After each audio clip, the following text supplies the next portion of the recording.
Well, hi, you guys. Welcome to Touch Base Thursday.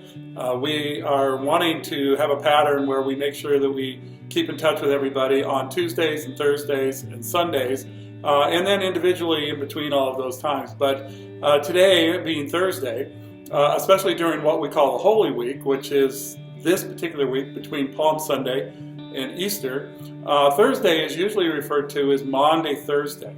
Maundy comes from a Latin word mandatum, which means commandment. And during that time on Thursday of Holy Week, Jesus said to his disciples, I give you a new commandment, that you love one another, and that we would love each other like he's loved us. So what an incredible day for our Thursday to be. But before we jump into a little bit of that, I just want to remind you on tomorrow, on Friday, we will have a Good Friday service. It'll be available to you. During that, we'd like to have a communion time. And for you then, need to have the elements in your home where you can do that. So some bread and some liquid. If you want to do grape juice or wine, that's your business. You do it whatever way is best for you. And you might even instruct your kids on this whole thing. To do it at home together, you probably don't do that very often. And they may wonder. So walk them through what it means to take communion. The fact that we celebrate Christ, that what he did is he gave his body broken for us, that he gave his blood shed for us, and that we celebrate that. And that's really for those who have put their faith in him. To do it without having any relationship with Christ would just be a religious act. And it would never do anybody any good. And so this really is a celebration of the reality of his death and his life as he gives it to us. That his body was broken for us, his blood shed for us. So we'll do that tomorrow during Good Friday service, so maybe you can have the elements ready, and that'd be great. Then on Sunday we will have a Easter service that we will have available to you, and we'll have some, I don't know if we're going to have fun with that. It feels a little funny or a little weird to use the word fun in the midst of all this chaos that we're going through. And yet God is in the midst of it. God is doing something in our lives through this, and I want to encourage you to begin to think, not only how do we come out of this as a world, how do we come out of this as a country, how do we come out of this as a city and a county, but how do we come out of this as a church? And I don't know what all the results are going to be, but I would encourage you to ask the question, how do you personally come out of this? What changes will happen that you don't want to lose? What has hit you? And what do you learn? And you may not know yet. We still have a ways to go in this. It seems as if things may get worse before they get better. But we need to kind of hold the line. We need to still stay separated. Let's slow this disease down. Let's see if we can really be careful. Because if we're not, it's just going to get worse. It'll just carry on longer and longer. And so I'm glad that we're cooperating with this because we want to love not only each other, but love our community in a way that helps people not to get sick. So I'm glad we're doing this. And so it's made us think through how to do this thing a little bit differently. But here for this Thursday and Friday, and even Easter, one of the things that's hit me as I've been looking in the Word is in Luke chapter 9.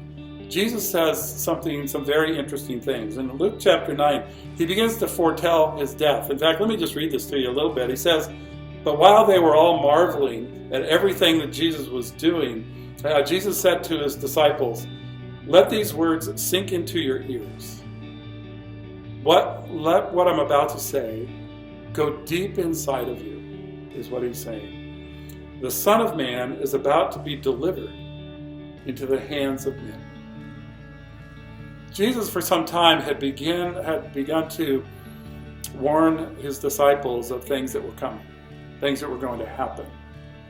He began to predict the fact that he would die and rise 3 days later. I'm not sure they really got it. I'm sure it was a very strange thing for them to wrestle with. But here it says, in fact, this is kind of their response. It says, but they did not understand this saying, and it was concealed from them so that they might not perceive it. And they were afraid to ask him anything about it. And so he said these things, but they didn't know what to make out of it.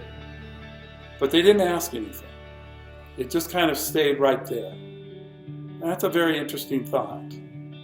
And so they just moved on. In fact, they moved on. Look how human they were. Look at this in the very next thing. It says, and an argument arose among them as to which of them was the greatest. Now, isn't that just like human beings? Jesus is telling them, I'm going to be delivered up to men. I'm going to be taken. You're going to lose me. And they don't know what to say about it. They don't ask him anything. And eventually, the next thing they do is they start arguing about who's going to be the greatest among all the disciples. It says, but Jesus, knowing the reasoning of their heart, took a child and put him in by his side. And he said to them, he said this, whoever receives this child in my name receives me. And whoever receives me receives him who sent me. For he who is least among you will be the one who is great.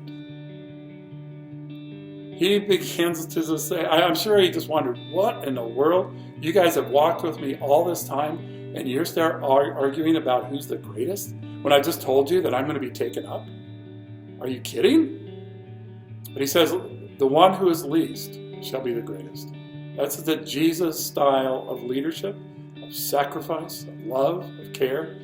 That's how Jesus does this. And then comes a thought that I've been wrestling with.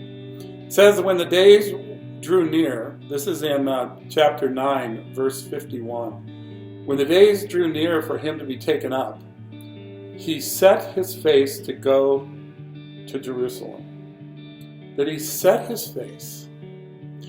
Somewhere along the way, Jesus understood that he didn't come just to model life. He came to die. And at some point in his ministry, as people began to reject him, he turned his face towards Jerusalem. And I think what he's referring to there is really everything during the Holy Week. He set his face towards the triumphal entry during Palm Sunday, where he comes on riding on a colt, on a donkey, that he comes in just like David and King Solomon did, riding regally on a donkey. And that there are palm branches. This symbol that Israel had kind of adopted as to their independence, their desire to be separate from Roman control. And Jesus comes riding in, and he's received as king. Hosanna to the king. And in fact, he was. And he's riding a powder keg, I think. He's riding something that is going to radically change. Now, most people wanted him to become king right then. It didn't unfold that way during that particular week, but he set his face towards Jerusalem. And he set his face not only for that Palm Sunday, but he set his face towards not only Maundy, Thursday, where he sits down with his disciples. And he begins to give them last instructions. And two, maybe of the most amazing things he does is one is he washes their feet. He humbles himself and he washes the feet of all of his disciples. And during that time, he also institutes what we call communion or the Eucharist. But he passes the cup and passes the bread, and he says, "Man, this bread is my body broken for you. Man, this cup is a new covenant, that you love one another, that I'm going to do a new covenant, and this is my blood. It's going to shed for you." I don't think they totally understood it. They seemed to be a bunch of guys who thought about things but didn't talk about it much. They didn't ask him questions. But on this particular Thursday, he institutes that. And then the next day, he's tried and crucified and buried. And then, on the third day, on the Sunday that's coming, he rises from the dead. All these, he set his face towards Jerusalem, knowing that all of this was going to happen.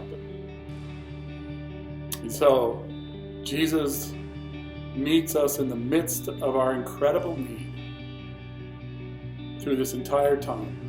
And so, on this particular Thursday, you might think through as you prepare for Friday and prepare for Sunday, that the events of the first century are not too different than ours. Because we live in this confusing time. Really stretching times for all of us. And yet in the midst of it, there's great hope. Though at times we wonder, God, what are you doing? What is going on around us? But God is working out a plan. Not only did he do it in the first century, he's doing it today. But we can look back and begin to trust him with all that he is about. And so on this particular Thursday, I want you to be encouraged that God is about his work. Because God has set his face towards the redemption of man. Yours and mine, our neighbors, that he has set his face towards that. And he is working that out. All right. Hey, you guys, we love you. We look forward to being back together. But whenever it is time, whenever it's most healthy, it's not yet, but it's coming. We'll be in touch and we'll keep tracking with you. All right. We love you guys. Take care. See you soon.